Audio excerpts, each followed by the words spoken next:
여러분은 인생을 낙관하십니까? 아니면 비관하십니까?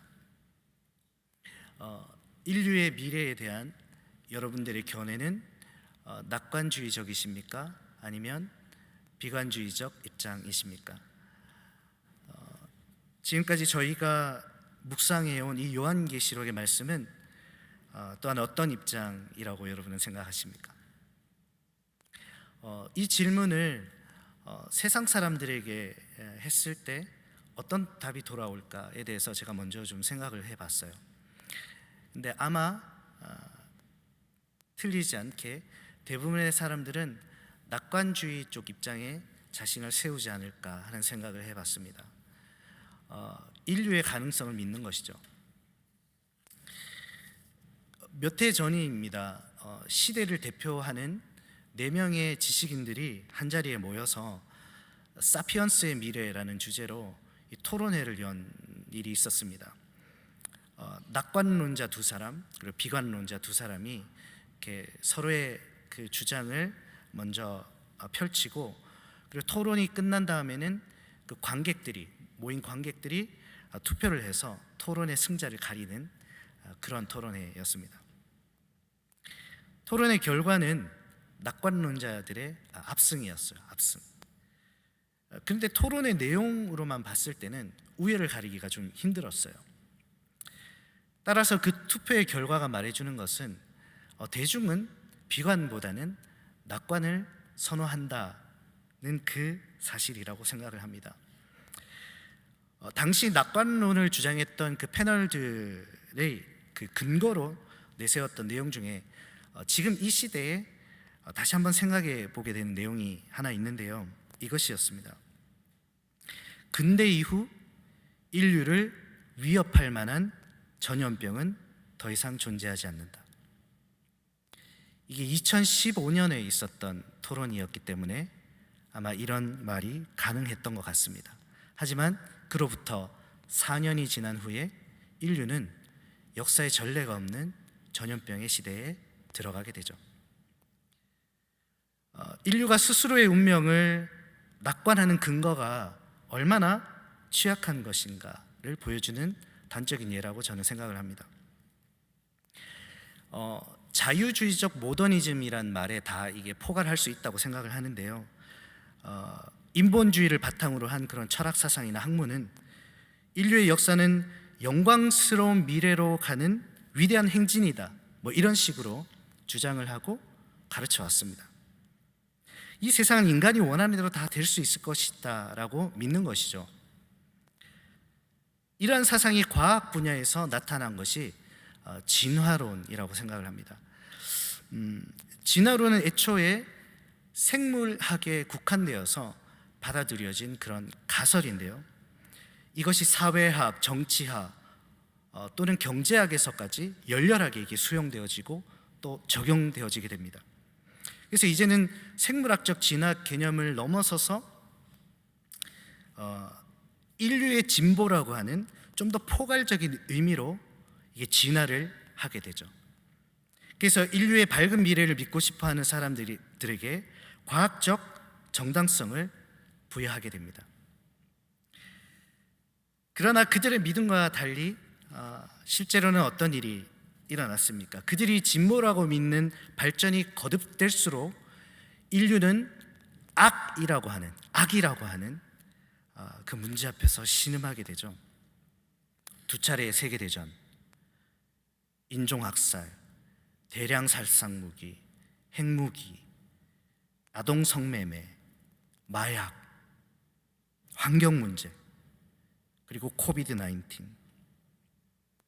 이런 악의 순환은 고리는 끊이지 않고 발생하여서 인류의 진보와 함께 오히려 진보해 갑니다. 인류가 진보라는 이 신화에 그들의 운명을 걸어보았지만 그것이 맺은 열매는 결코 그들의 신념의 근거가 되어주지 못했고, 인류의 미래를 낙관하는 자들은 내심 그로 인해서 점점 더 초조해지는 것이 사실인 것 같습니다. 사실 얼마나 많은 사람들이 자신을 낙관주의자라고 말하는지는 중요하지 않다고 생각해요. 사람은 때로는 자신의 진짜 신념과 위배되는 입장을 취하기도 한다고 저는 생각합니다. 실제로 그래서이기보다는 그래야 해서 그 입장을 취하는 경우가 많죠. 나라 이름에 민주주의라는 단어가 들어간다고 해서 우리는 결코 조선 민주주의 인민공화국이 민주국가라고 생각하지 않습니다. 과연 북한의 주민 중에 몇 명이나 자신들의 국가가 민주국가라고 생각하는 사람이 있을지 의문입니다. 그와 같이 자신을 낙관주의자라고 말하는 사람들 중에 실제로 낙관적 신념을 가지고 있는 사람이 몇 명이나 될까? 저는 그것도 의문입니다. 그래서 저는 좀 극단적이긴 하지만 인생에 거는 낙관은 스스로에 대한 기만이 아닐까, 그런 생각을 좀 해보게 되는 것 같아요. 가난한 자의 사치, 무식자의 확신, 그리고 약한 자의 허세 같은 그런 어떤 처량하고 가엾은 것이 인류에 거는 우리의 낙관이 아닌가, 그런 생각을 해보게 되는 것 같아요. 그냥 고집과 오기, 자기 기만이 낳은 맹신적인 긍정주의, 그 이상도 그 이하도 아니지 않을까 생각을 합니다. 제가 너무 비관적입니까? 부정적입니까? 지난주 큰 성 바벨론이 패망하는 것을 우리는 계시록을 통해서 확인을 하였습니다.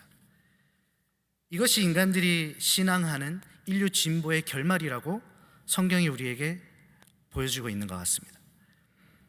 역사에 대한 인간들의 그 낙관의 사망을 선고한 그런 내용이라고 저는 생각을 해요. 인간 자체의 가능성을 두고 인류의 끝없는 진보를 믿어왔던 모든 이들의 그 믿음은 큰 맷돌처럼 바다에 던져진 그 큰 성 바벨론과 함께 바닷속으로 던져졌다고 저는 생각을 합니다.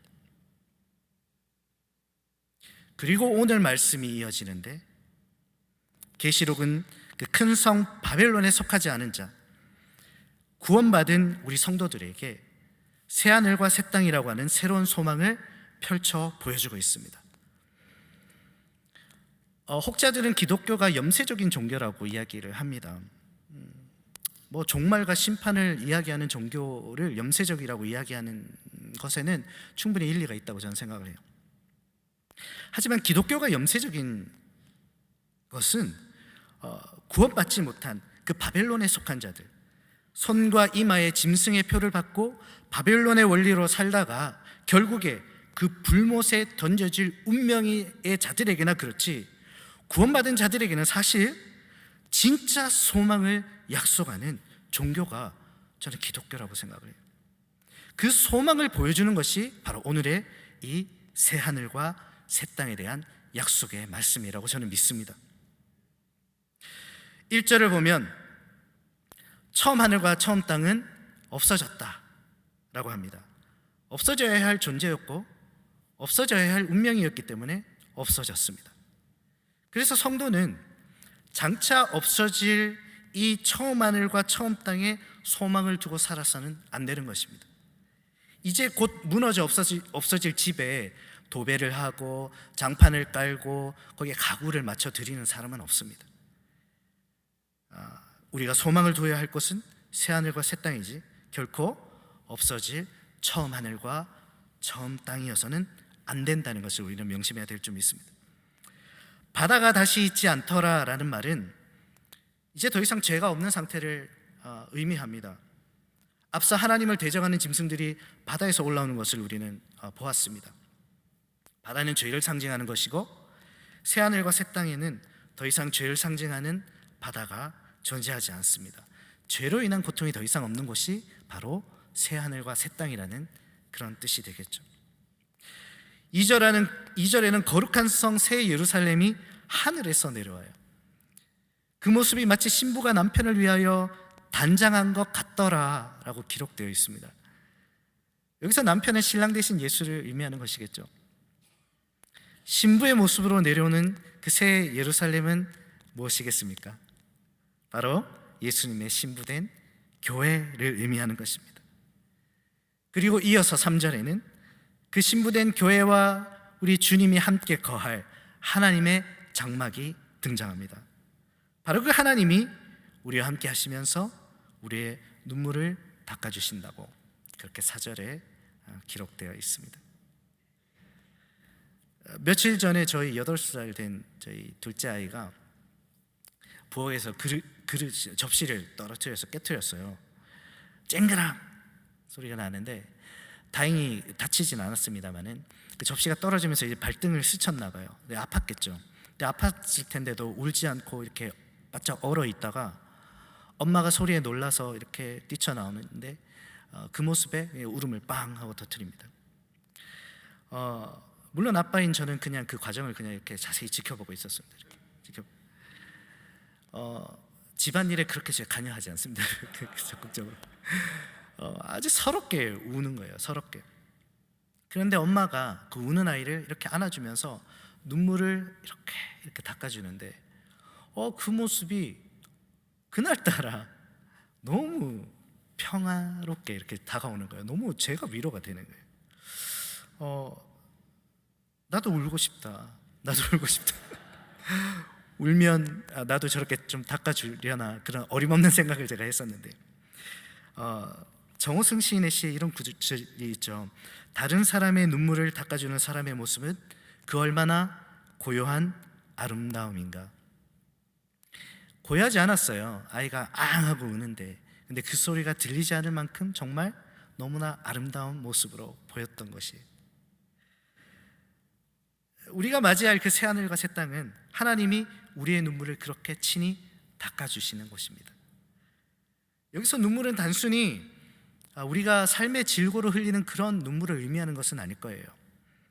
예수 믿느라 당한 고난, 예수 때문에 참은 그 억울함에서 나는 눈물, 그런 눈물을 의미한다고 저는 생각합니다. 여러분은 하나님이 닦아주실 눈물이 있으십니까?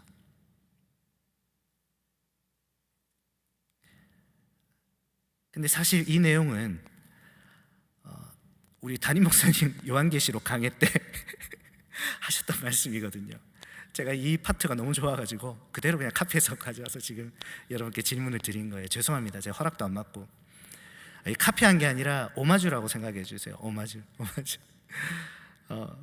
근데 제가 다시 한번 묻고 싶은 것은 여러분에게 하나님이 닦아주실 그 눈물이 있느냐 하는 것입니다.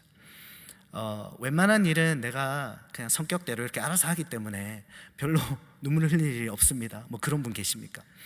오히려 내가 아니라 내 주변에 있는 분들이 지금 막 피눈물을 철철 흘리고 계신 분은 혹시 없으십니까? 아이의 눈물을 닦아주며 엄마가 이렇게 이야기합니다. 어이 내 새끼, 내 새끼 누가 그랬어? 누구야? 어떤 놈이야? 어떤 놈이야? 하나님도 그렇게 우리를 이렇게 달래주고 계신데 저놈이 그랬어요 하는데 그게 나면 안 되잖아요. 그게 베델교회 우리 성도님들이 차례차례 순서대로 하나님 앞에 가서 이렇게 위로를 받고 있는데 모두가 저놈이 그랬어요, 저놈이 그랬어요 그런데 그게 나면 곤란하지 않겠습니까, 여러분? 남의 눈에 눈물을 흘리지 말고 주님 위해 일하시면서 주님 때문에 참으시고 주님 때문에 희생하고 주님 때문에 고난당하느라 많이 우시기 바랍니다. 저곳에서 그 고요한 아름다움의 위로를 경험하시게 될 줄 믿습니다. 5절은 하나님께서 만물을 새롭게 하노라 선포를 하십니다. 그리고 6절에서는 이루었다고도 말씀하세요. 무엇을 이루셨습니까? 우리의 구원을 이루신 것이죠. 또한 생수의 샘물을 목마른 자에게 값없이 주겠다고도 말씀하십니다. 그리고 7절에서 이기는 자는 이것을 상속으로 받는다 하시죠. 상속을 받는다는 것은 우리가 하나님의 아들이 되었다는 것을 의미합니다. 그래서 이어지는 말씀에 나는 그의 하나님이 되고 그는 내 아들이 된다 그렇게 말씀하십니다. 여기까지의 내용이 오늘 본문에서 구원받은 성도들에게 참 소망으로 약속된 그 새하늘과 새 땅에서 일어날 일들에 대한 묘사입니다. 이런 것들이 여러분 사모되어지십니까? 사모되어지십니까? 이것에 소망을 두고 사는 것이 성도의 삶인 줄 믿습니다. 근데 제가 이 본문 말씀을 계속해서 반복해서 읽어가면서 계속해서 클릭되는 어떤 생각이 있었어요. 분명히 오늘 본문의 말씀은 새하늘과 새 땅에 대한 묘사입니다. 새하늘과 새 땅. 새 것이라는 말은 우리가 경험해보지 못한 새로운 세상임을 의미하는 것이죠. 그래서 처음 하늘과 처음 땅에 살고 있는 우리들에게는 너무나 낯설고 이해하기 힘든 세상이 새 하늘과 새 땅이어야만 합니다. 그런데 이 새 하늘과 새 땅에 대한 묘사가 그것을 묘사한 오늘의 이 말씀이 묘하게 우리에게 너무 익숙하다는 거예요. 너무 익숙하다는 거예요. 내가 이사할 신축 아파트 모델하우스에 내가 방문을 했는데 거기 있는 가전, 가구, 주방, 방의 구조 이런 게 내가 사는 방하고 집하고 너무 똑같은 거예요. 거기에서 느껴지는 어떤 익숙함 같은 그런 느낌적인 느낌, 그런 거. 예전에 제가 실제로 당시에 비디오 가게가 있었을 때 비디오 가게 가서 그 영화를 하나 골라서 가지고 왔어요. 영화를 보는데 근데 이상해요. 보면 볼수록 그 장면이 너무 익숙한 거예요. 너무 익숙해. 얘가 나쁜 놈이고 얘가 조금 있다가 죽고 얘가 배신할 것 같아 라고 하는데 정말 그대로 되는 거예요. 왜 그랬을 것 같았어요? 왜? 예전에 봤던 영화인데 모르고 가서 또 빌려와서 본 거예요. 또 마치 그런 당혹스러움 그리고 익숙함 그리고 반가움이 오늘 이 본문에서도 느껴진다는 겁니다. 분명 처음 것이 아닌 새 것에 대한 약속인데 우리에게 너무 익숙하다는 거예요. 어디에서 그렇습니까?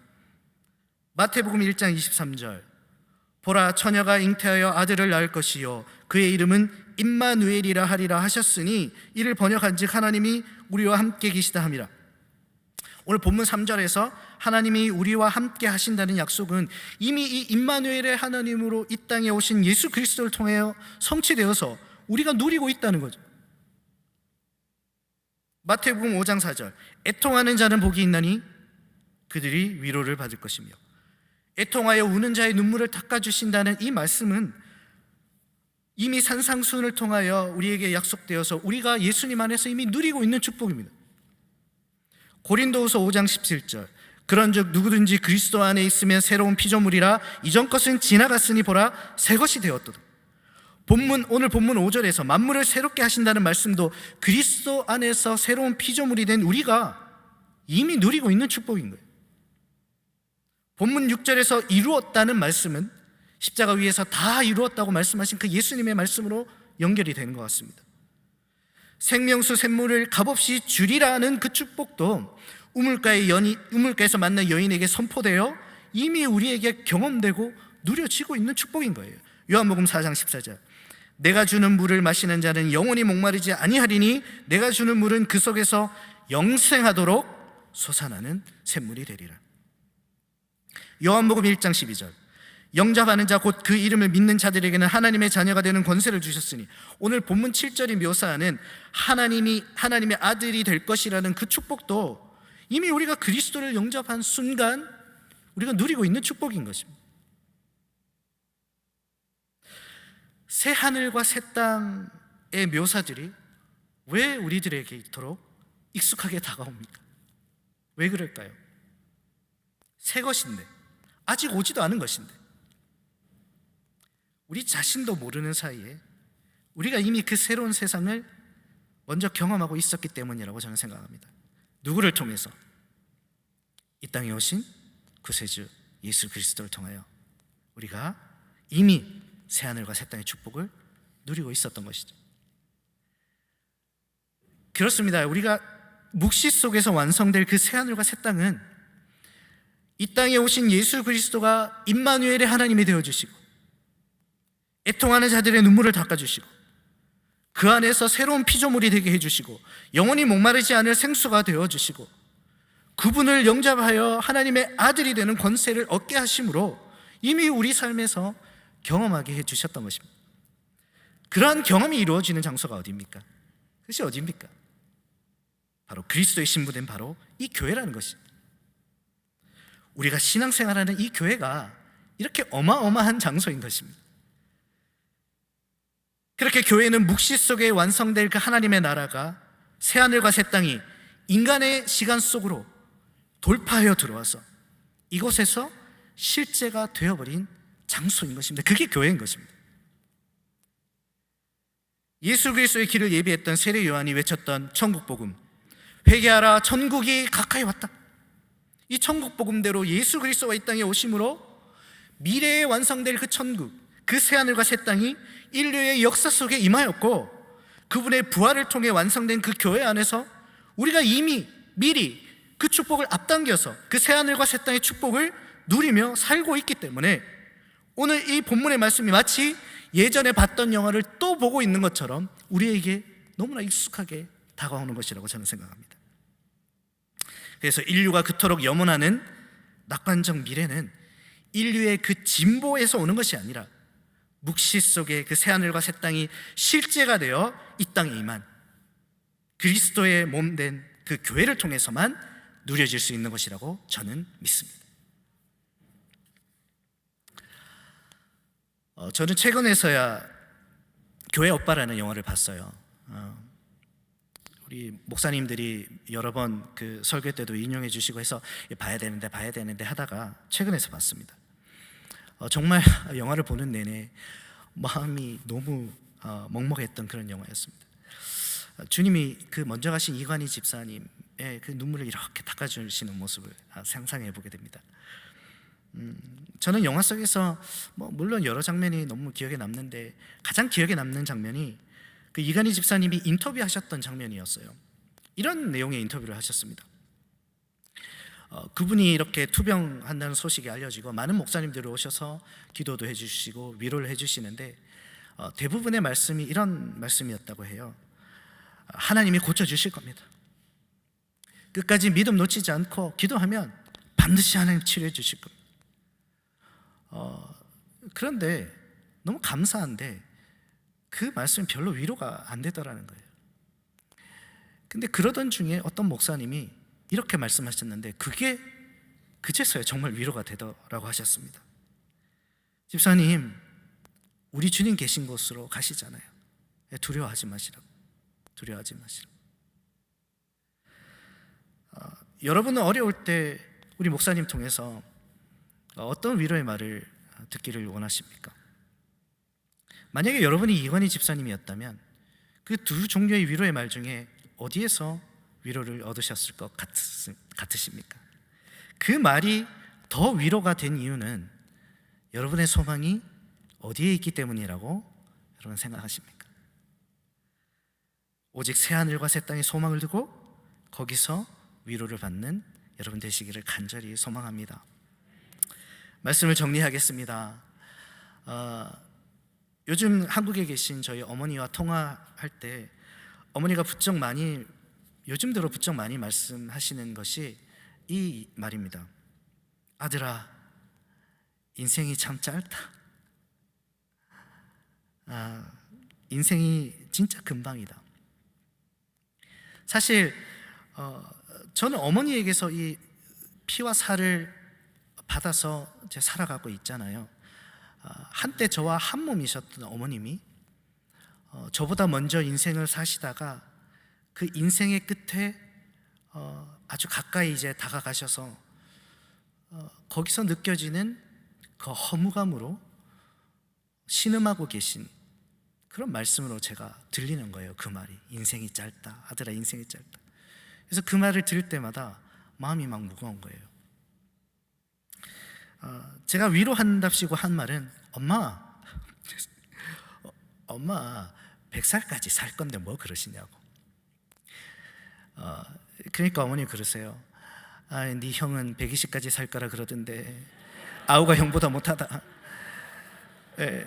저희 어머니가 솔직하세요. 뭐 늙으면 빨리 죽어야지 이런 말 절대 하실 분이 아니십니다.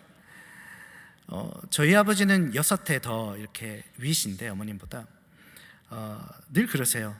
얘들아, 내년엔 내가 없을 거다. 내년엔 내가 이 세상에 없을 거다. 그걸 지금 10년째 말씀하시면서 정말 건강하게 살고 계십니다. 하기야 이제 80에 가까워지신 우리 어머님에게 100살까지 사실 거예요 라는 말이 뭐 그렇게 위로가 될까라는 생각을 해보게 되었습니다. 혹시 이 자리에도 같은 이렇게 인사를 받는 분이 계실지 모르겠어요. 이렇게 봤을 때는 모두 너무 젊으셔가지고 없을 것 같은데 100살까지 사실 거예요. 이런 말을 들었을 때 정말 그게 위로가 될지 궁금합니다. 그게 100살이 아니라 120살이면 과연 거기서는 정말 위로를 얻게 될지 너무 궁금한 것 같아요. 저희 부모님이 제 설교를 진짜 열심히 챙겨보세요.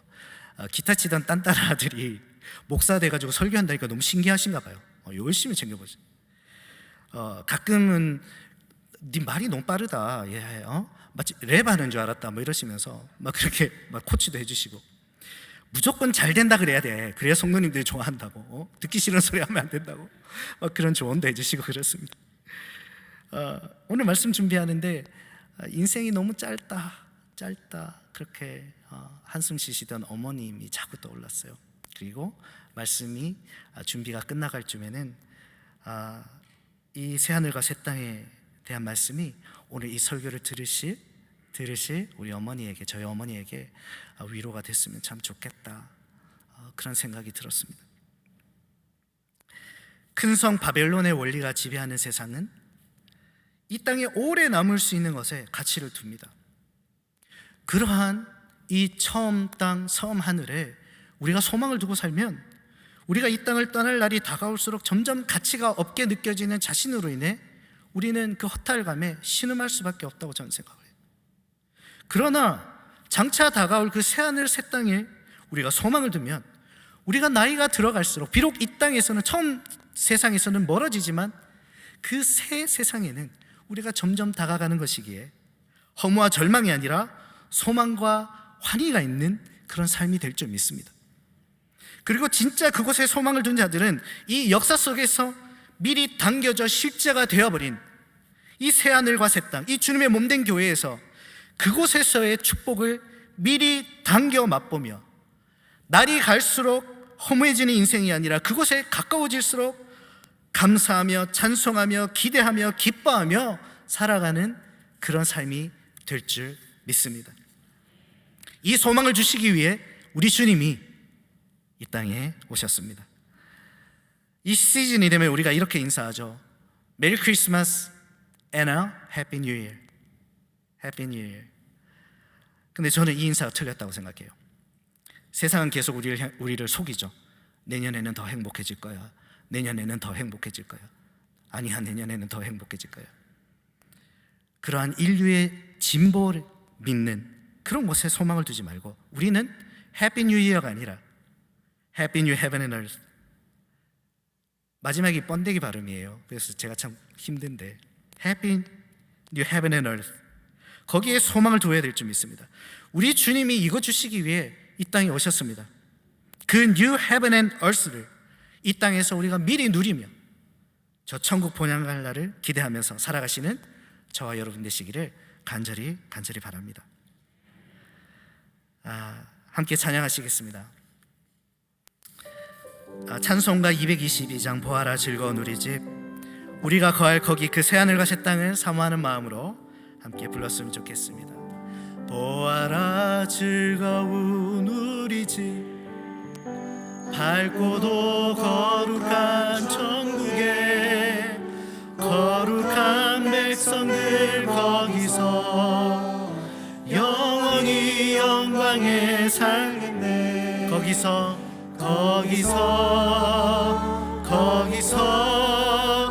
기쁘고 즐거운 집에서 거기서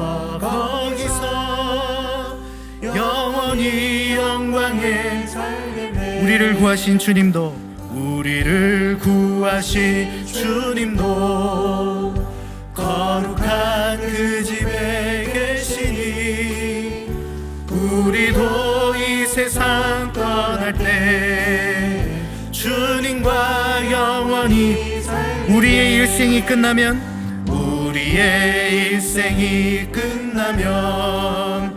영원히 즐거운 곳에서 거룩한 아버지 모시고 기쁘고 즐겁게 살겠네. 아멘.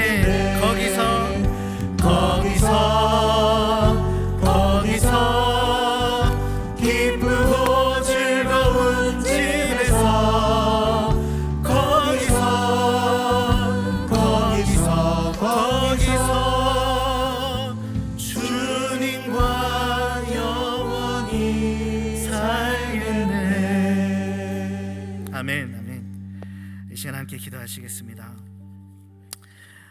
여러분, 여러분의 소망은 어디에 두어져 있습니까? 혹시 인생의 허무와 헛털 속에 지금 신음하고 계십니까? 도대체 우리 소망이 어디에 두어져 있기에 찾아온 허무와 헛털입니까? 우리의 소망이 새하늘과 새 땅에 두어질 때 우리의 삶은 그곳에 더욱 가까워질수록 기쁨과 환희가 넘쳐나는 삶이 될 수밖에 없을 것입니다. 그 삶을 주시려고 주님이 이 땅에 오셨습니다. 그 예수께 감사하는 마음으로 내가 이제 저 천국 새하늘과 새 땅 소망하며 살겠습니다, 그렇게 결단하며 이 시간 기도하십시다. 또한 질병으로 이 세상 질고로 신음하고 있는 지체들을 기억하시면서 그분들에게 새하늘과 새 땅의 이 약속이 놀라운 소망이 되어서 하늘의 위로와 평안을 경험하게 해달라고 이 시간 그렇게 중보하며 함께 기도하며 나아가시겠습니다. 오 주님 감사합니다.